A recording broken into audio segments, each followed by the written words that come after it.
Money for food, you take it from there. Money for transport, take it from there. You want to buy drugs, you take it from there. You want to make your hair, you take it from there. And then you still want to take the money you want to use to buy a car from there.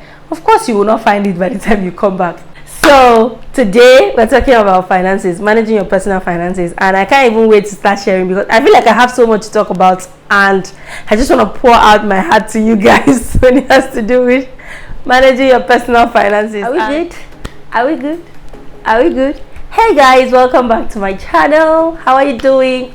I feel so excited because of today's topic. In fact, welcome back to my channel. If you're yet to subscribe to this channel, come on, you should subscribe already, and then please, when you do that, ring the notification bell so that whenever I post, you're going to be notified, and so that you won't miss any of our episodes. If you're a returning subscriber, you know that I am so passionate about loving you. You know that you're my reason for being here. That's why I don't want to fail. That's why I don't want to fail you. That's why I come back here every time, because I know you'll be waiting for me. So guys, welcome back to my channel, and don't go away. Stay tuned because there is so much to come in this video.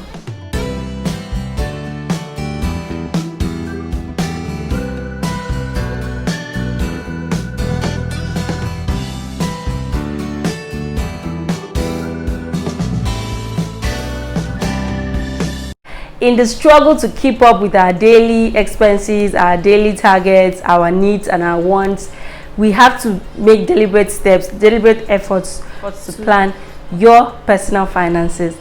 Personal finances cuts across your income, your expenses, your savings, your investments, insurance plan, retirement, and everything that has to do with your money. That is what personal finances covers, and we're going to talk about how you can manage your personal finances to bring about the best results for you, because finance is very delicate.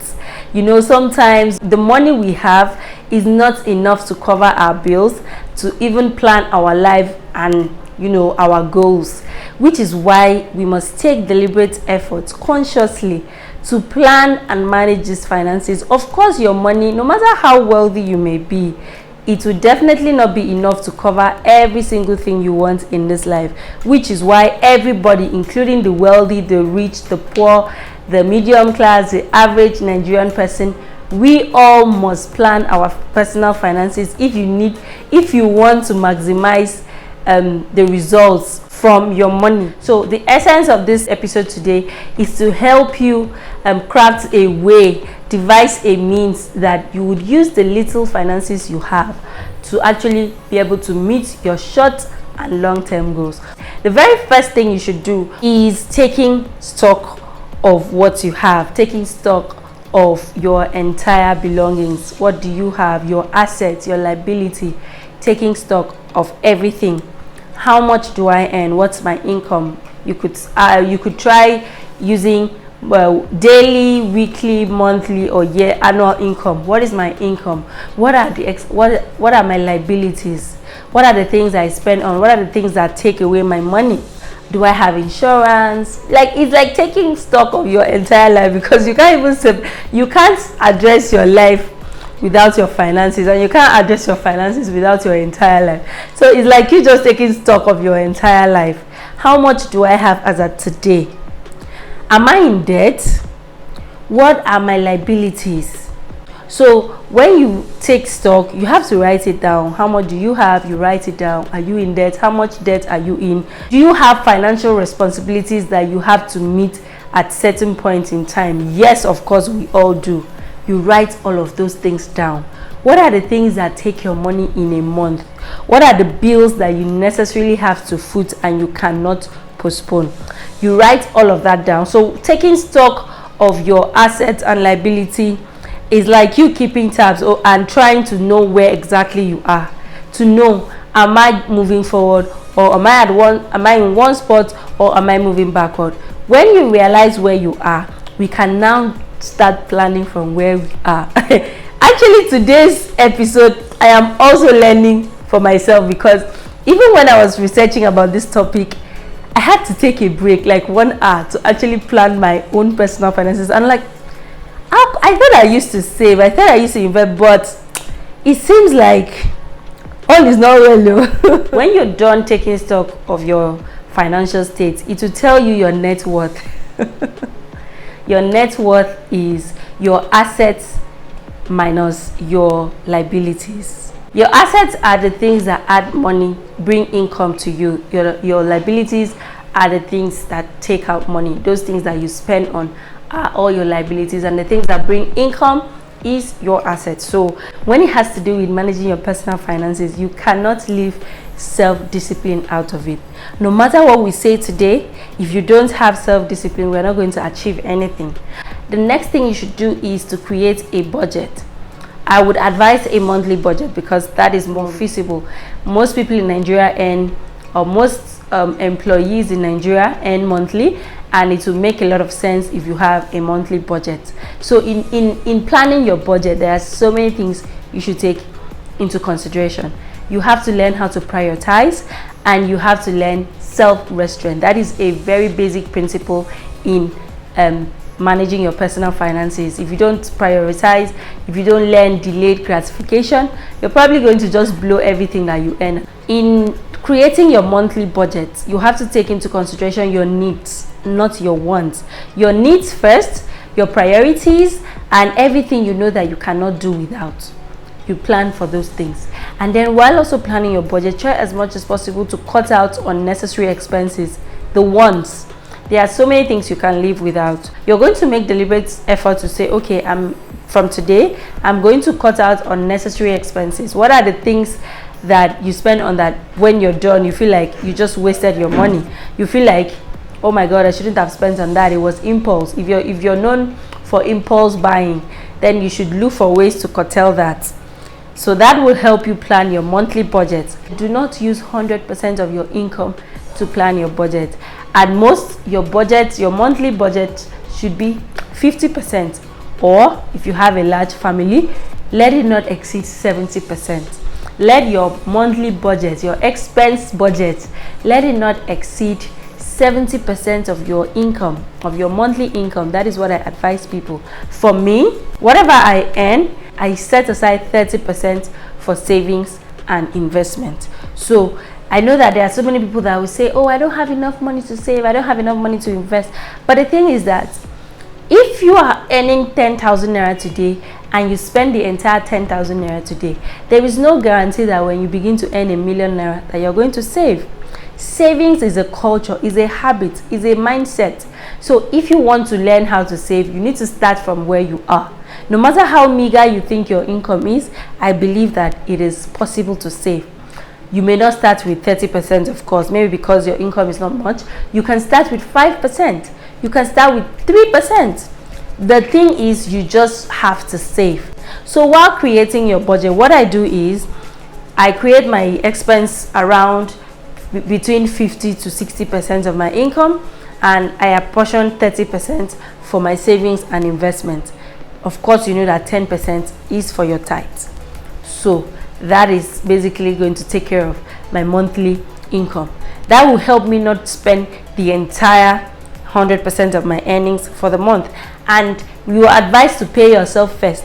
What does it mean to pay yourself first? You pay yourself first when you set aside a certain percentage of your income that you earn every month, or depending on how you earn your income.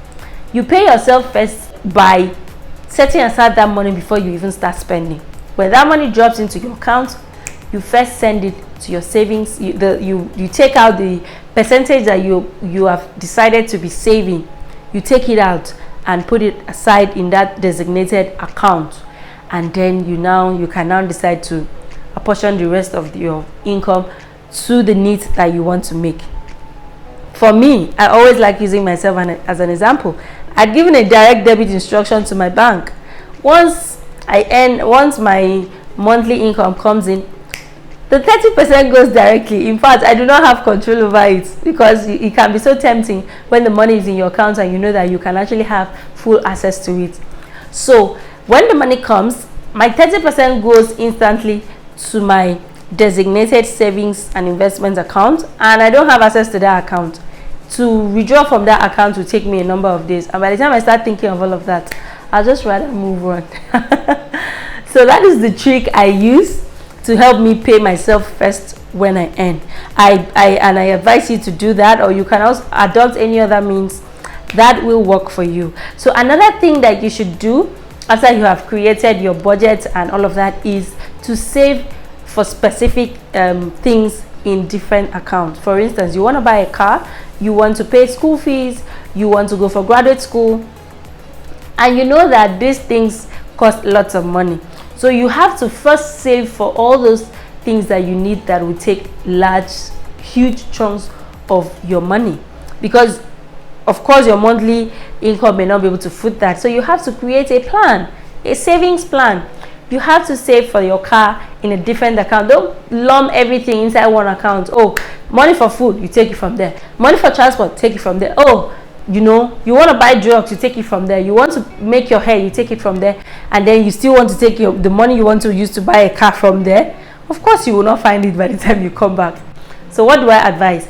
You save in different designated accounts for specific purposes. You want to plan a wedding, you can actually designate a particular account and say, this is a savings account for my wedding. And then you take one step at a time. You can say, I'm going to be saving 5% of my income in that account every month, because I'm planning my wedding is in 12 months time. So if I save 10% of my income every month, it's going to be able to help me to achieve the things I need to foot my wedding bills. And that way you're not so overwhelmed when your wedding comes.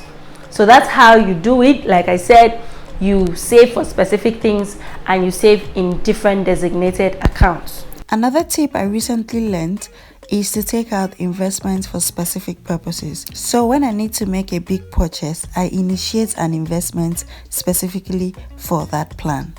When you know that what you're going to spend for what you want to buy is going to take a huge portion of your money, it is advisable that you don't just buy it at once. You don't just, buy it on impulse. You should save for it. You should have a plan, a financial plan towards how you want to achieve that goal. And I used a wedding as an example. When you want to have your wedding, if you know that your wedding is in 6 months time or 8 months time, you start today. You designate a particular account and say, okay, I want to be saving 10% of my income in this account to foot my wedding bills. So once you do that, over time you find out that the stress is going to be a bit easier, because you're not meant to remove all the money to pay all the fees, all the bills at the same time, and that way you minimize the stress on your part. All right, so let's talk about for that 30% or that particular percentage I said you should keep aside every month. Like I said, you shouldn't spend 100% of your income. So you're supposed to keep aside a certain percentage. For me,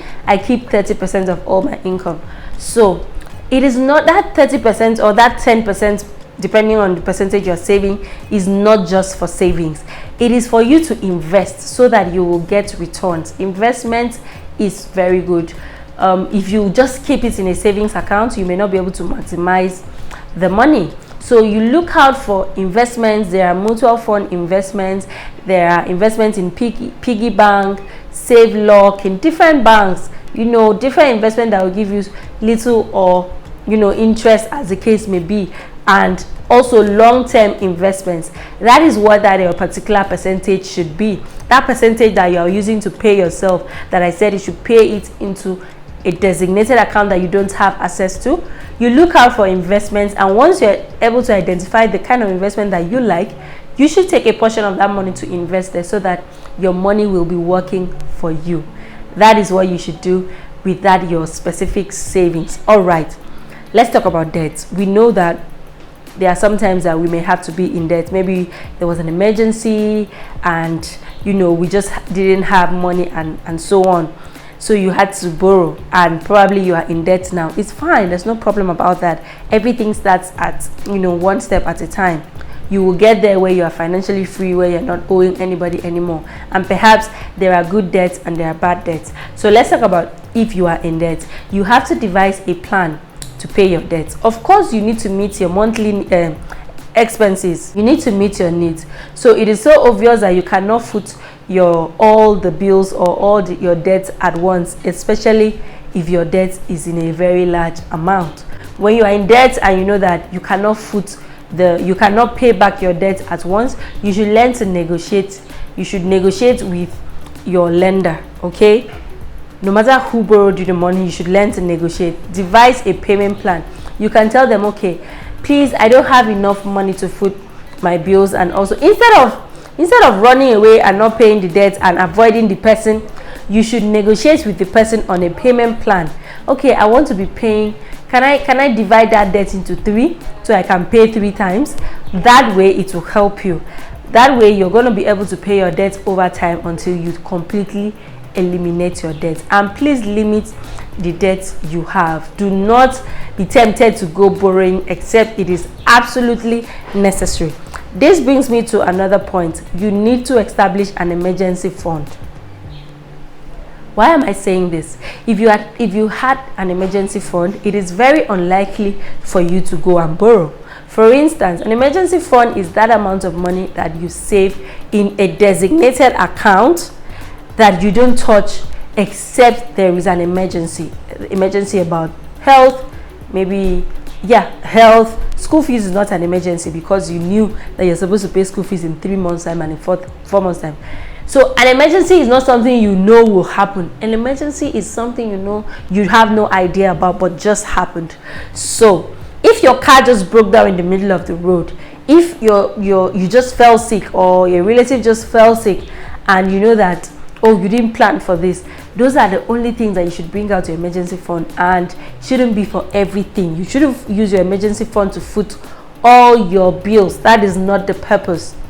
So you have an emergency fund. Designate a percentage of your income. It could be 5%, it could be 10%, to consistently save or put in your emergency fund account. So if you have an emergency fund over time, you will be able to foot your emergency bills and it will prevent you from going to borrow.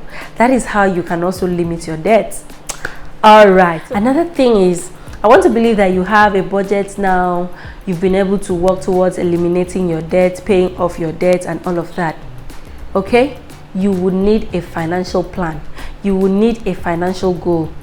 How much do you want to have maybe in 5 years time? How much do you want to have at the end of the year? How much do you want to have, at retirement? That is a financial plan. That is a financial goal. When you have made this plan, you have to now devise a means of how to execute this plan. And you know what? I am so sure that the very first thing will be for you to increase your income, increase your earning capacity. If you've been earning from one source all this while, you need to start learning on how to get diverse income streams. What is it that you can do? Can you offer a service to earn money? Can you learn a skill that can bring you money? You need to learn how to develop multiple streams of income. That is how you increase your earning capacity and also help you plan towards achieving your financial goal. You want to be worth 100 million naira in 10 years time. You know that you can't just stay where you are to achieve it. You know that you have to learn how to reduce your expenses. What are those things that trigger your expenses? Is it when you go out with friends and they'll be like, oh, this thing is fine, let's buy, and then you follow and buy? Then avoid taking your friends along when you want to shop, so that you can just restrain yourself from over shopping. Learn delayed gratification, because if you want to have everything today, you're going to be eating your future. You're going to be eating your future today, and you don't want that. That is not the will of God for you. Before we go, one last thing I have to tell you is that if you're not a financial expert, if you don't have so much knowledge about managing your finances, it is not out of place to seek expert advice. There are so many organizations, there are so many firms, as well as individuals that can help you, teach you and enlighten you about managing your personal finances, especially when it has to do with investments. It is not so good that you save and save and save and your money is just sitting there without you investing it, because there is inflation. That money is going to lose value if it is just sitting there over time. The inflation rate in Nigeria, it's more than 12%. So if you keep that money for 5 years, that's 12% times 5. Your money will depreciate.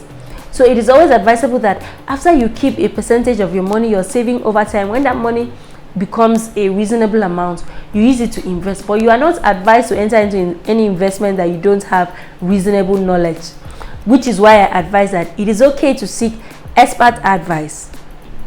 It is okay to seek financial help from the people that know the industry. All right, also before I go, I would like to let you know that there are some applications, mobile apps that can help you save. I have a lot. There is Budget and others. Just check for financial apps or mobile apps that will help you manage your budget. I used to have one that anything I buy, I'll log in. Anything when my income comes, I log in and all of that. It will help you track your expenses. What are the things I spend most on? Are they necessary? Can I do without them? Let me also give you this trick. Have spending limits as well. Maybe daily spending limits, monthly spending limits. And then when you want to spend, for instance, you say, okay, I could spend any amount, but then if I need to take out 100,000 at once, I need to first ask myself, is it worth it? Can I do without it? Will I die if I don't buy this thing? Will it make sense in 5 years' time? Please, if it doesn't make sense, if you answer no to all those questions, don't bother stressing yourself. I wish I could go on and on, but time will not permit me. When it has to do with finances, oh my god, it's always so interesting because there is so much to learn when it has to do with finances. Also, don't forget to read financial books. There are so many books that I would recommend. Read books by Robert Kiyosaki. He shares investment advice in a layman's term that you would understand. Read The Richest Man in Babylon. Read books written by Arese Ugu. She's a Nigerian. The Smart Money Woman, The Smart Money Tribe. These books help you to plan your finances in the best possible way that you can. And even if you don't have any knowledge about financial management, it will guide you. These and more are the things you should do in managing your finances. I'm so excited today. I feel like, oh my god, that the way I feel, I'm so happy because this episode is like a trigger. It has reminded me of the fact that I need to sit up about my personal finances. If you're still watching this video, I know that you've learned something. Give this video a thumbs up. Comment in the comment section, like, what have been your experiences about your finances? What are the tricks you use to keep yourself disciplined and to delay your gratification? I would love to learn because, we are out here for each other, and when it has to do with finances, we learn every single day. Don't forget to share this video to people that you know that this video will help. And if you're still watching this video and you have not subscribed, you are not doing well at all. You are not doing well. I hope you've learned something from this video. I hope you've been able to take that commitment today that you're going to do something about your personal finances to become a better person, to actually achieve that financial freedom that you want. Don't forget to set a financial plan, a financial goal for yourself. And if you want to know how to set a financial goal for yourself, I have a video on setting and achieving SMART goals, which you should watch after this video, of course. And thank you so much for staying tuned. So if you've learned something that new from this video, I would like to know in the comment section. And you should also share your experiences, your financial experiences in the comment section so that other people can learn. Don't forget to like this video, share this video to people that you know that this video will help, and subscribe to my channel if you're yet to do so. Also follow me on social media. Oh my god, I almost forgot. So my Instagram is at @IamCouscous. Like, Instagram is more of real-time DMs and all of that. I share more tips there and on a daily basis, which you should follow me on Instagram. Also follow me on Facebook, LinkedIn, and Twitter is Kuseme Ise. Do want to watch other videos on this channel and stay tuned to this channel because there are more to come your way. Oh my god, I don't want to go. Should I go? You guys, do you want me to go? I don't want to go. I don't feel like going. I'm so excited. Alright, I'll catch you in my next video. Bye guys. Even the Bible acknowledges that. Which of you wants to build a house that you will not first sit down and calculate your costs? You see why I say you should make a financial plan, financial goal. If you want to go for a postgraduate study, you need to sit back and say, how much is it going to cost me? How long do I need to save to be able to achieve this plan?